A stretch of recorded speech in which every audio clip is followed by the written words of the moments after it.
Hello students, welcome back. इसके पहले वाले लेक्चर में हमने आपको शेप्स ऑफ ऑर्बिटल्स बताया था कि एस पी डी ऑर्बिटल के शेप जो है कैसे होते हैं, उसका ओरिएंटेशन क्या होता है। Today our topic for discussion is energies of orbitals. Orbitals की एनर्जी हम जो है कैसे डिसाइड करेंगे, यह आज हम इस लेक्चर के अंदर जो है स्टडी करने वाले हैं। Now the energy of an electron in hydrogen atom और hydrogen like species is determined by principal quantum number alone.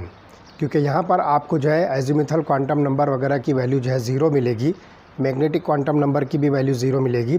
इसलिए हाइड्रोजन एटम या हाइड्रोजन लाइक स्पेसीज़ के अंदर जो इलेक्ट्रॉन होता है उसकी जो एनर्जी होगी वो सिर्फ़ और सिर्फ प्रिंसिपल क्वांटम नंबर n पर जो है डिसाइड होगी।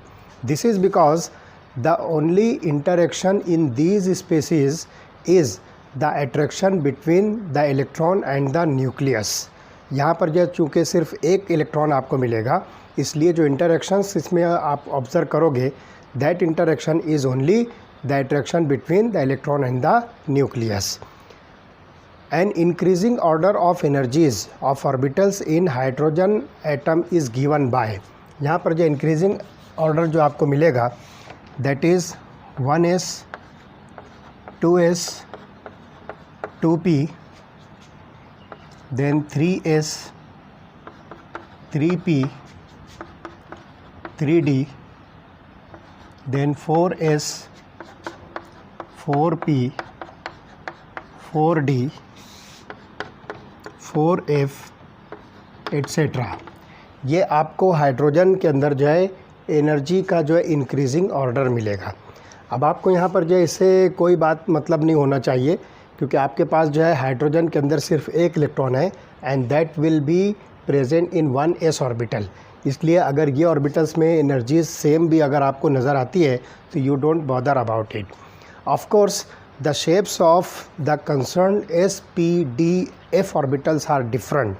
The orbitals with the same energy and the corresponding values of wave functions being different are called as degenerate orbitals। हम इन ऑर्बिटल्स को क्या नाम दे रहे हैं? Degenerate orbitals. किसको कहेंगे? देखिए, degenerate orbitals. What does it mean by degenerate orbitals? तो ध्यान रखिए, the orbitals with the same energy and the corresponding wave functions being different are called degenerate orbitals। तो आप देखिए, for example in case of hydrogen atom 2s and 2p orbitals are degenerate. तो hydrogen atom के अंदर आप देखोगे 2s और 2p orbital ये दोनों जो है डीजनरेट ऑर्बिटल्स है। तो इस तरह से यहाँ पर जो है ये सेम नंबर आपको अगर मिलता है एनर्जी का, जिसको हम प्रिंसिपल क्वांटम नंबर कहेंगे, लेकिन उनके जो है वेव फंक्शन जो है डिफरेंट हो सकते हैं, लेकिन इनकी एनर्जीज जो है आपको सेम मिल रही है। Such orbitals are said to be degenerate orbitals.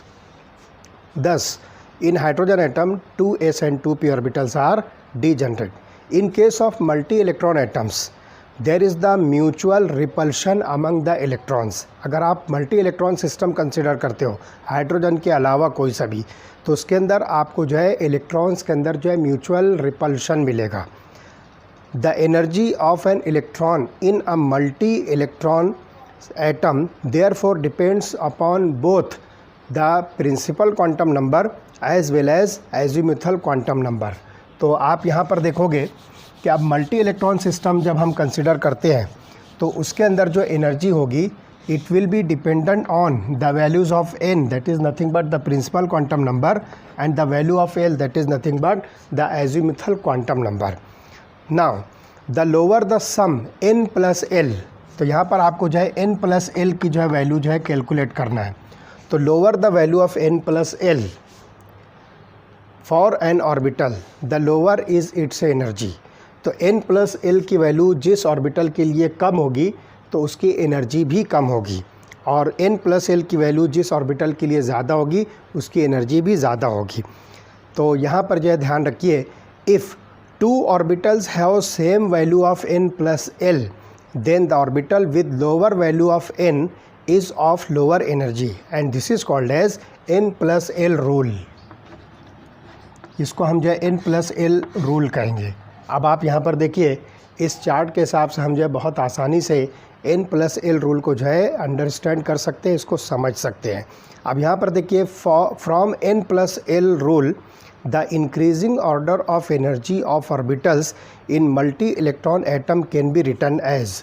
अब यहाँ पर जो है n+l रूल के अकॉर्डिंग जो increasing order of the energy है वो हम इस तरह से लिखेंगे, look here 1s 2s 2p 3s 3p then 3d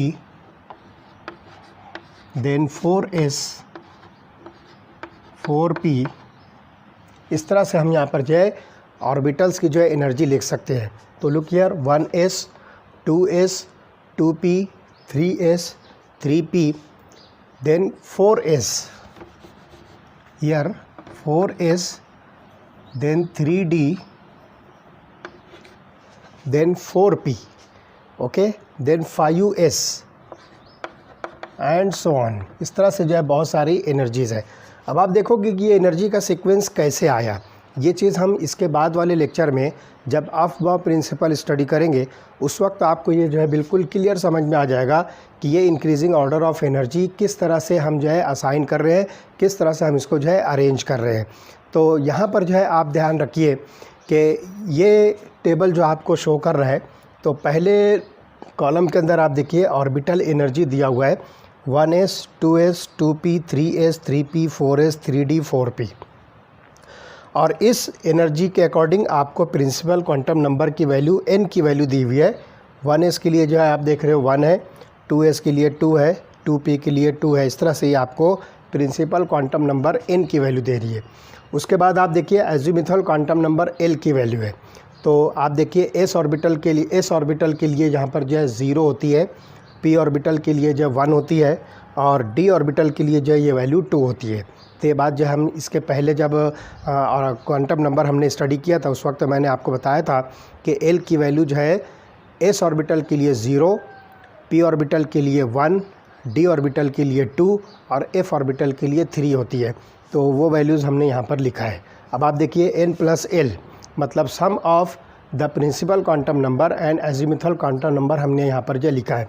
now look here for 1s orbital 1 + 0 = 1, then for 2s orbital 2 + 0 = 2, 2p orbital के लिए हम यहाँ पर जो है 2 + 1 = 3, और 3s ऑर्बिटल के लिए 3 + 0 = 3। अब आप यहाँ पर देखिए कि यहाँ पर n+l रूल के अकॉर्डिंग ये दो ऑर्बिटल्स की एनर्जी जो है आपको जो है सेम दिख रही है, मतलब यह यहाँ पर n+l की वैल्यू जो है दोनों की सेम मिल रही है। लेकिन यहाँ पर एक बात जो है ध्यान रखिए कि the orbital will have lower energy whose principal quantum number is lower. तो आप देखिए ये लोअर शो कर रहा है, इसकी वजह यह है कि आप इसका प्रिंसिपल क्वांटम नंबर देख रहे हो 2 है, और ये हायर वैल्यू शो कर रहा है, इसकी वजह यह है कि इसका प्रिंसिपल क्वांटम नंबर 3 है। तो यहाँ पर जो है ध्यान रखिए कि 2p ऑर्बिटल का जो n+l की वैल्यू जो है 3 आ रही है, और उसके बाद जो 3s ऑर्बिटल की भी n+l की वैल्यू 3 आ रही है। तो भले ही दोनों का जो है n+l की वैल्यू सेम आ रही है, लेकिन आप देखिए कि 2p ऑर्बिटल की जो है यहाँ पर जो है प्रिंसिपल क्वांटम नंबर जो है 2 है, इसलिए ये लोअर एनर्जी ऑक्यूपाई करेगा, और जबकि यहाँ पर जो है 3s ऑर्बिटल की जो प्रिंसिपल क्वांटम नंबर है वो 3 है। तो it has the larger principal quantum number, so it will occupy higher energy level. ऐसे यहाँ पर भी आप ये दो ऑर्बिटल्स के अंदर देख रहे हो, दोनों के अंदर जो है n+l की वैल्यू जो है आपको 4 मिलती है, लेकिन यहाँ पर देखिए इस ऑर्बिटल का प्रिंसिपल क्वांटम नंबर आपको जो है 3 मिलता है, और इस ऑर्बिटल का प्रिंसिपल क्वांटम नंबर 4 मिलता है। तो 3p ऑर्बिटल जो है ये लोअर एनर्जी ऑक्यूपाई करेगा, और 4s ऑर्बिटल जो है हायर एनर्जी ऑक्यूपाई करेगा। तो इस तरह से आप जो है मल्टी इलेक्ट्रॉन एटम के अंदर जो है इस चीज़ को जो है बहुत इजीली जो है डिसाइड कर सकते हो। In a multi electron atom electrons occupy different orbitals. The lowest total electronic energy corresponds to the most stable, that is the ground state of an atom. The orbital wise distribution of electron in ground state can be understood from Aufbau principle. तो इसके बाद जो है ground state energy level क्या होता है, कैसे होगा, उसको हम जो किस तरह से डिस्क्राइब करेंगे, ये चीज़ जो हम इसके बाद वाले लेक्चर में अफबाउ प्रिंसिपल के अंदर स्टडी करने वाले हैं। ओके।